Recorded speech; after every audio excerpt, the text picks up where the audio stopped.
This is Nightline, your tie line to the world, and this is Walter O'Keefe. Tonight, a visit to worlds strangely different from ours, the world of the future, the world of X-1.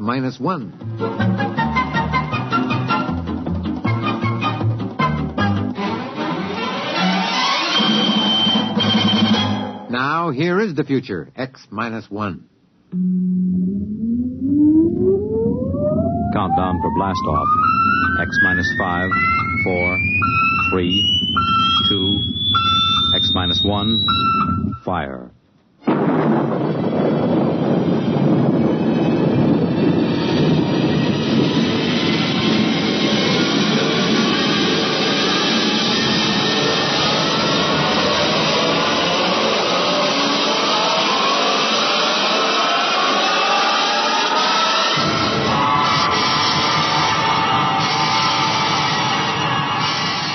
From the far horizons of the unknown come tales of new dimensions in time and space.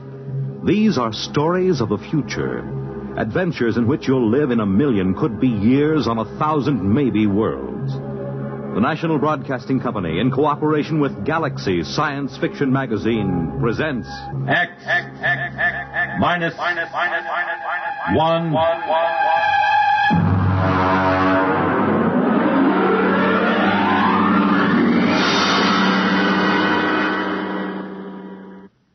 Tonight, Deathwish by Ned Lang. But first, hear this. During the theater season in New York, people flock from everywhere in the nation to see the latest Broadway plays. But very few of these people have ever been fortunate enough to experience the thrill and excitement backstage at one of Broadway's top musical comedies. Tomorrow night, Monitor invites you along as Don Russell goes backstage at the Broadway musical hit Simply Heavenly, introducing you to the cast, the author, listening to the songs from this fine musical show. It'll be an experience you won't soon forget. Then, on Saturday, for sports enthusiasts, Army versus Notre Dame, and Monitor brings you this football classic direct from Municipal Stadium in Philadelphia. Add to these features Monitor's special coverage of the pomp, ceremony, and celebration during Queen Elizabeth's tour of Canada. Visits from celebrities like Mickey Rooney, Tennessee Williams, Tony Bennett, and Burl Ives, and you have some idea of the top variety of entertainment Monitor will bring you all weekend. So start your weekend right with Monitor on Friday night and stay with Monitor all weekend long over most of these same NBC radio stations.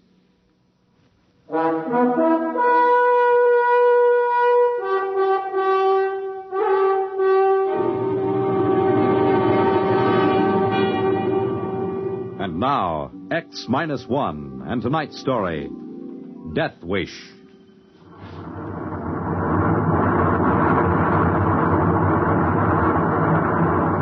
Fuel consumption normal. We'll reach Point Able in 10 seconds from now. 9, 8, 7, 6, 5, 4, 3, 2, 1. Cut! Well, gentlemen, we're on our way to Mars. Now, Mr. Ratchett, give me a 30-second warning before we reach Point Baker. Very well, Captain. Now, Mr. Watkins, what's the condition of your engines? Don't you worry about my engines. The Deidre may be a cantankerous old crate, but she's good for another 5 or 10 round trips to Mars. You can lay to that. Look at him, Captain. If anybody criticizes his engines, you can actually see that walrus mustache of his bristle. Listen, Ratchett, I've had about enough of these personal remarks of yours. Stick to your navigation and let me alone. Now, Watkins, let's not get into another of those arguments. Now, that's an order. Aye, sir. You had a reason for asking about your engines. I've made enough trips to Mars to know the way a ship should sound. There's something about this one. I don't know quite what. There's nothing wrong with this ship, Captain Summers. I'll tell you something, though, every engineer worth his salt knows. There are just two kinds of equipment. The kind that fails bit by bit, and the kind that goes all at once. When something happens to the Deidre, you'll know it right away. You won't have to ask. Well, maybe so. But I wonder if our cargo didn't shift on the takeoff. Mr. Ratchett, would you be kind enough to check on it? You bet, Captain, right away. You worried about that new Farrington computer we're carrying, Captain? Well, not worried exactly, but it's a responsibility. That thing is by far the largest, heaviest, most delicate piece of machinery ever transported in space. It's an evil thing, with its blinking eyes and scheming brain. I'll be glad to get to Marsport and get it off the ship. So will I, Watkins, but not quite for the same reason. I don't quite share your feelings about the personality of machines. That's because you don't know anything about them, Captain. I do. And I don't like that computer thing back there in the hold. All in order in the hold, boss. Cargo hasn't shifted. All right, Mr. Ratchet. Maybe I'm borrowing trouble, huh? 30 seconds to Point Baker, sir. Very well. Strap yourselves on the acceleration couches again. You sure you don't read anything, Mr. Watkins? Not a thing, sir. I'll vouch for every bit of equipment on the Deidre. 15 seconds to Point Baker. Prepare for new acceleration. Engines ready for firing, sir. 10, 9, 8. We fire for 7, exactly 5 seconds 6, on reaching Point Baker 5, for maximum acceleration. 4, 3, 2, 1. Fire! That's 5. It didn't cut off. We're overfiring. My fuel. The course! We'll be off course! The switch doesn't respond. Emergency cutoff. Hit the emergency. I can't move my arms. Acceleration. Stop it. Stop the rockets. My arms so heavy. If I could just reach the cutoff switch. There. What happened? We're on emergency lights. We blew the generator. Of all the lousy things to happen. What was it? Main firing circuit. It fused on us. Metal fatigue, I'd say. Must have been flawed for years. When was it last checked out? Well, it's a sealed unit, Captain. It's supposed to outlast the ship. Absolutely foolproof. Unless it's flawed. Now, don't go blaming it on me. Those circuits are supposed to be X-rayed, heat-treated, fluoroscoped. You just can't trust machinery. How are we on fuel? Not enough to push a kiddie car down Main Street. If I could just get my hands on those factory inspectors... Mr. Ranchik, how does this affect our course? I'm computing it now. Well, hurry it up. I'm working as fast as I can. Mr. Watkins, can we fire those rockets on manual? Sure we can, but we only have enough fuel for about a 3-second burst. It'll mean a crash landing. We'll worry about that when we come to it. Well, Mr. Ranchik? This kills us, Captain. We're going to cross the orbit of Mars before Mars gets there. How long? Too long. Captain, we're flying out of the solar system at just under the speed of light.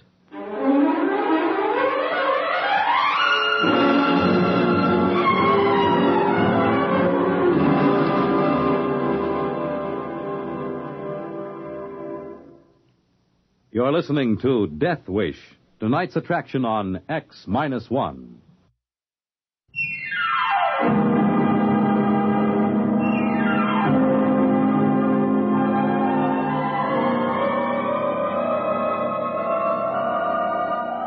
Now back to X-1 and Deathwish. Look at him. Look at how he sits there staring at nothing. Here we are kiting off into space, and what do? We got a little fuel left. We can turn the ship, can't we? Look, you are a navigator, aren't you? I am, Mr. Watkins. And for your information, if I plotted my courses the way you maintain your engines, we'd be plowing into the middle of Australia right now. Why, you little company toady. At least I got my job honestly. Not by marrying the owner's daughter. Why, you dirty old man. Stop it, both of you. No more of this now. I give the orders here. All right, then give some. Tell him to plot a return curve. This is life and death. All the more reason for keeping our heads. Mr. Ratchet, can you plot such a course? It's the first thing I tried. On the fuel we got left, there isn't a chance. Best I could do would be a degree or two. That won't help. What do you mean it won't? We'll turn back into the solar system. Sure, but the best curve we can make will take us a few thousand years to complete. What about a landfall on some other planet? Neptune, Uranus? Impossible. In the first place, the right planet would have to be in the right place at the right time. And if it were, we'd need fuel, a lot of fuel, to get into a braking orbit. And if we could, who'd come and get us? No ship has gone past Mars yet. Yeah, but maybe there'd be a chance, just a slim chance. Maybe, but we can't swing it. Gentlemen, I'm afraid we'll have to kiss the solar system goodbye. It just doesn't seem possible. Who would believe we're traveling at almost the speed of light? Look out the viewing port. You'd swear we were standing still in space. Yeah, that's because there's no reference point, as you know. I assure you, we're traveling faster than any men have ever traveled. What should we do, Captain? I don't know, Watkins. I just don't know. Our noble captain can't face the situation. Of course I can face it. I can follow any course you plot. That's my only real responsibility. Now, let's get a grip on ourselves. Mr. Radjic, suppose you raise Mars on the radio. Aye, aye, sir. Deidre to Marsport. Deidre to Marsport. Urgent. Repeat, urgent. Come in, Marsport.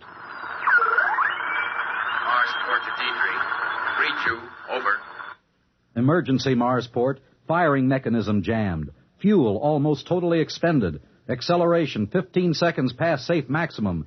Heading out of solar system. Request help. Over. Can you turn the ship, Dietrich? Can you put it into any kind of an orbit? Over. No fuel, Marsport. We can only turn a degree or two. Over. Put your captain on, Dietrich. Over. Captain Summers, Marsport. Over. Captain, what do you propose to do? Good Lord, man, that's what we're asking you. What do you propose to do? I say, what do you propose to What are they saying? I don't know. I couldn't catch it. Mr. Radjic, can't you get better reception? We're rapidly running out of range, Captain. I'll give it all the gain I can get.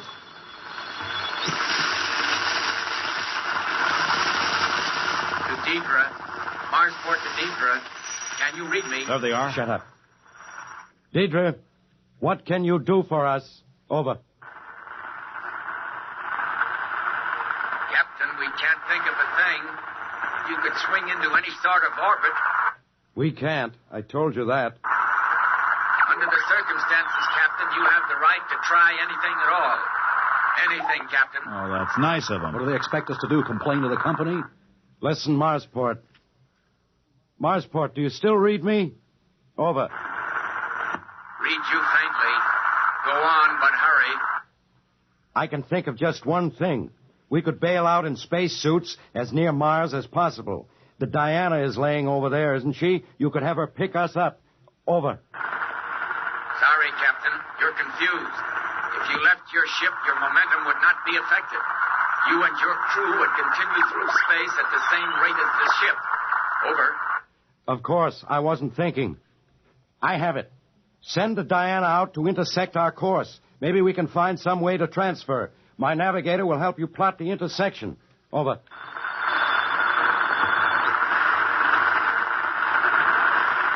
They've gone again. Hello, Marsport. Hello, Marsport.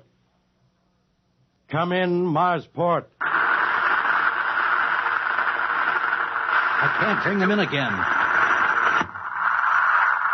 Do it that way. Sorry. Over. You mean you can't do it? Why not? It is our only chance. Over. Diana's laid up, having her engines overhauled. How long before she can be spaceborne? Too long. 3 weeks. Sorry, Captain. I wish we could think of something. About the only thing we can suggest. What? I didn't get it. Reception's gone again, Captain. We're getting out of range. I don't know whether I can raise them again or not. Well, try. Come on, maybe that suggestion What is can it? they suggest that we don't already know? Even the static's getting weaker now. We only knew what they were going to say. What's the difference? They didn't really think it would work anyhow. Wait a minute. Wait. Maybe something come. Hold it. Suggest. Can you hear? Suggest. Most unlikely. But try. Try calculator. Try calculate. They're gone. For good this time. I heard what he said. The calculator. Does he mean the Farronson computer in our hole? Yes, I see what he meant. The Farronson's a very advanced job. No one knows the limits of its potential.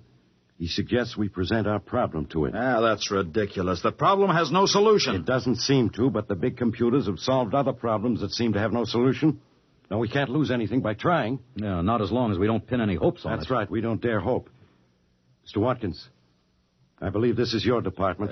What's the use? You say don't hope, but both of you are hoping anyhow. You think the big electronic god is going to save your lives? Well, it's not. Well, we have to try, man. Who says we do? I wouldn't give it the satisfaction of turning us down. Are you implying that machines think? You bet I am, because they do. No, I'm not out of my head. Any engineer will tell you that a complex machine has a personality all its own. Do you know what that personality is like? It's cold, withdrawn, uncaring, unfeeling. A machine's only purpose is to frustrate desire and produce 2 problems for every one it solves.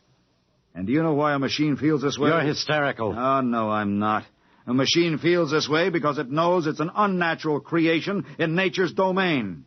It wants to reach entropy and cease. It's a death wish. A mechanical death wish. Gibberish. Watkins, are you going to hook up that computer? Oh, sure, I'm human. I keep trying. I just wanted you to understand that there's no hope. I'll get it warmed up. We better watch him. He'll be all right. Maybe. He's blaming the situation on a machine personality now, trying to absolve himself of guilt. It's his fault we're in this spot. An engineer's responsible for all equipment. What's the good of blaming anybody? None, I guess. Personally, I don't much care. This is as good a way to die as any. Better than most. Don't talk like that. Why not? Death in space is an appealing idea in certain ways.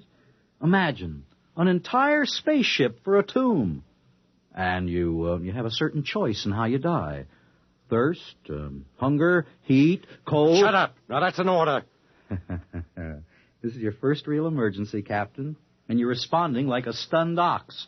Wake up. You can't live with joy. At least try to extract a little pleasure out of your dying. Shut your mouth. Well, gents, your little tin god's ready and waiting. Anybody care to make a burnt offering in front of it? Have you given it the problem? Most of it. You two have to punch up your own details. Position, elapsed time from maximum acceleration, water, oxygen, food. All right. Come on, Ratchik. Did you tell it we want to return to Earth alive? Oh, yes. Yes, it loves that part. It'll get such pleasure out of rejecting the problem as unsolved. Oh, no, it won't say that. It'll say insufficient data. And I'll punch up the rest of the information. Insufficient data. You see the point? It hints a solution is possible, but just out of reach. A subtle torture. It can keep us hoping. There. That's the complete picture. Now let's see what happens when I press this. Now just keep your eye on that red light up there. If it goes on, it means a problem is rejected. Watch it now. And if it solves it? That's a little bell, sort of like a typewriter bell. But you won't hear it, don't worry. Don't say that. What's the matter, Rodgick? Superstitious? Oh, shut up. You two have to keep up that everlasting wrangling. Well, not for long, Captain. We haven't much longer to live, Captain. Maybe that's good. What's that? A solution. It's found a solution. That must be a mistake. There is no solution. It's fooling us, leading us on. Now who's superstitious? Here. Here's the tape. The solution's on this. Well, what's it say? Come on, read it. No, not me. You read it, Captain. I won't play its fiendish game. Oh, I see. That's fine. That's just fine. What does it say, for the love of heaven? You figured a few thousand years to return to the solar system, Ratchik? Well, the computer agrees. 2,300 years, to be precise.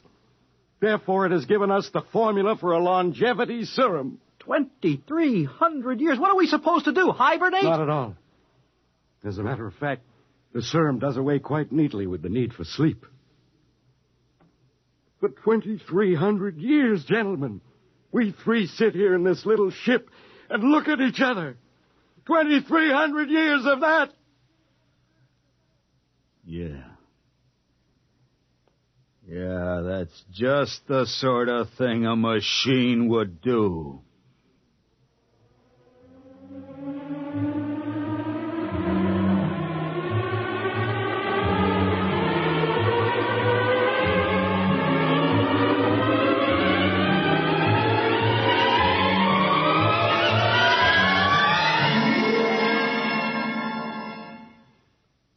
Fred Collins again, and I'll have another word for you about X-1 in a moment.